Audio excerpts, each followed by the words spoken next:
Forman Christians சொல்லி அவர்கள் எல்லாரும் இப்படிப்பட்ட இந்த ஆதிக்கத்தை எதிர்த்தார்கள். டீட்ரிச் பான்ஹோஃபர் அப்பொழுது தன்னுடைய வாழ்க்கையை குறித்து நினைத்து எழுதும் பொழுது இயேசுவை குறித்து அவர் சிந்தித்துக் கொண்டிருக்கும் பொழுது அவர் சொல்கிறார், Jesus the man for others. தனக்கென்று ஒரு நாளும் வாழ்ந்ததில்லை, தனக்காக ஒன்றையும் எடுத்துக்கொள்ளவில்லை, மற்றவர்களுக்காகவே தன்னுடைய வாழ்க்கையை செலவழித்திருக்கிறார்.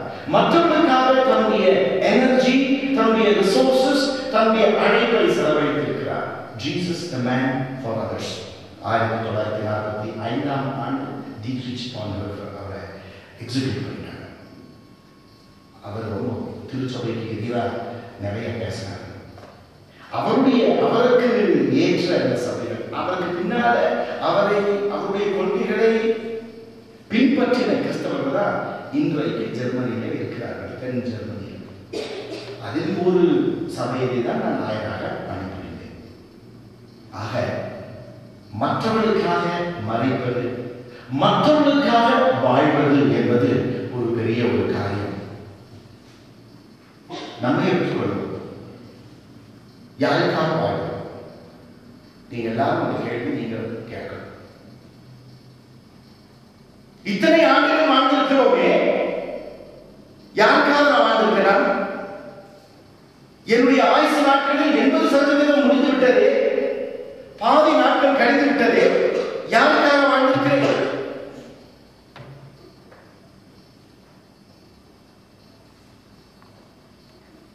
எனக்காகவா?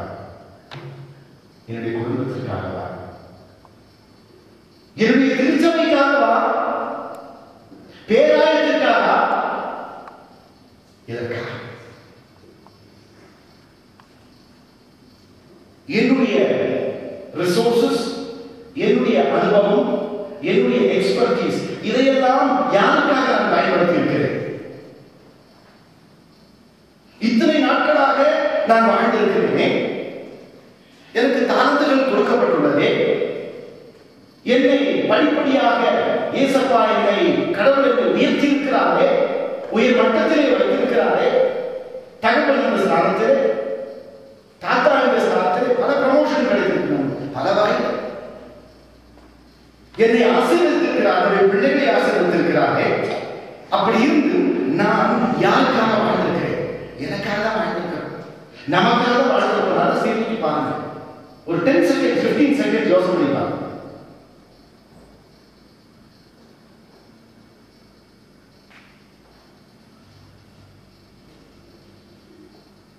என்னுடைய காரியங்களை நடப்பிக்க,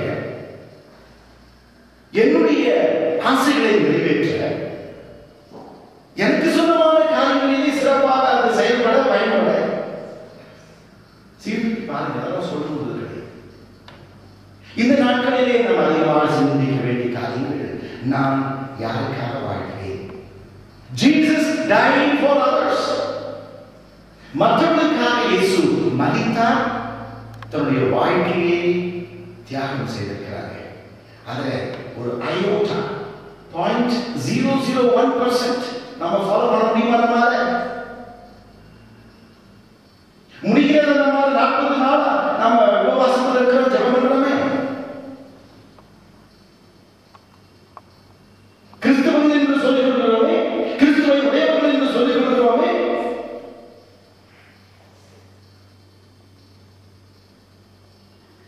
சிந்தித்து பார்க்க வேண்டும். யாருக்காக நான் வாழ்ந்திருக்கிறேன்? யாருக்காக நான் வாழ வேண்டும்? Why should I live for others?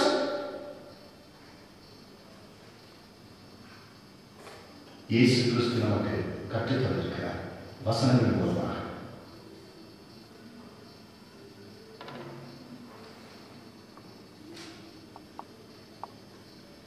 மற்றவர்களுக்காக வாழ வேண்டும் என்று சொல்கிறோமே, எனக்கு எங்கேயா சான்ஸ் கிடைச்சது? எனக்கு ஒரு வாய்ப்பு கிடைச்சதா? மற்றவர்களுக்காக நான் வாழ எனக்கு சான்ஸ் கிடைக்குதா? நல்ல சமாளி நிறைவேற்றுங்க. He grabbed the opportunity. அவனுக்கு வாய்ப்பு கொடுக்கப்பட்டது நன்மை செய்ய. மற்ற இருவரும் அதை நடுவ விட்டார்கள். சமாளியா அப்படிப்பட்டவர்கள் எத்தனை பேர் நம்ம இருக்கோம் இங்க உட்கார்ந்துருக்காங்க. கேட்டு பார்க்கணும், நமக்கு அந்த கேள்வி கேட்கணும். இத்தனை வருஷமா இருக்கிறே எனக்காக நான் எத்தனை நாள் வாழ்ந்திருக்கேன்? ஒரு நாள்ல எத்தனை மணித்துளிகள் எனக்காக நான் வாழ்கிறேன்? ஒரு வாரத்திலே நான் எனக்காக எத்தனை மணித்துளிகள் வாழ்கிறேன்? திருச்சபைக்காக நான் எத்தனை மணித்துளிகள் செலவிடுகிறேன்? சமுதாயத்திற்காக எவ்வளவு நேரம் செலவழிக்கிறேன்? என்னுடைய முன்னேற்றத்திற்காக, என்னுடைய சொத்துக்காக, for my comfortable நான் எத்தனை மணி நேரம் பணிபுரிகிறேன், பணம் சம்பாதிக்கிறேன்? Make hay while the sun shines. நல்ல சமாளி பாருங்க. எனக்கு சான்ஸே வரல, அதுக்கு சான்ஸ் வந்தது யூஸ் பண்ணிட்டேன். இயேசு சுவாமி எப்பொழுது நமக்கு உதவி செய்வார்? God helps those who help themselves. பெதஸ்தாக்குள்ள இருக்கிற அந்த திமிர்வாதக்காரன் உட்கார்ந்துட்டு இருக்கார். Helplessness leads to laziness. Helplessness leads to uselessness. வரட்டும் பார்க்கலாம், கடவுள் வரேன்னு சொல்லியிருக்காரு, எனக்கு ஒரு சான்ஸ் கொடுக்க மாட்டாரா என்று சொல்லி நாம் உட்கார்ந்து கொண்டிருக்கிறோம். Just sit back and wait. தருணங்கள் உதவி செய்ய, மற்றவர்களுக்காக உதவி செய்ய, மற்றவர்களுக்காக வாழ நமக்கு தருணங்கள் கொடுக்கப்படுகிறது. நாம் அதை பற்றிக் கொள்கிறோமா? இந்த சமயங்களை பார்க்கிறோம். அந்த திருவாரூருக்காக உட்கார்ந்துட்டே இருந்திருக்கலாம். He has taken effort. கொஞ்சம் நில்லுமா, கொஞ்சம் எதிர்ப்பான், எடுத்து உன்னுடைய பையை எடுத்துக்கொண்டு நட. அவரும் முயற்சி செய்ய, நாம முயற்சி செய்யாம நான் யாருக்காக வாழணும், எனக்கு எந்த சான்ஸே கிடைக்கல என்று சொல்லி, வாய்ப்பு கிடைக்கவில்லை என்று சொல்லி நாம் சொல்லிவிட முடியாது. நம்முடைய வாழ்க்கையிலே ஒரு நோக்கம் இருக்க வேண்டும். என்னுடைய வாழ்க்கையிலே என்ன நோக்கம்? What is the purpose of my life? எல்லாரும் அடுத்த கேள்வி கேட்பாங்க. இரண்டாவது கேள்வி, என்னுடைய வாழ்க்கையில் என்ன நோக்கம்? What is the purpose of my life?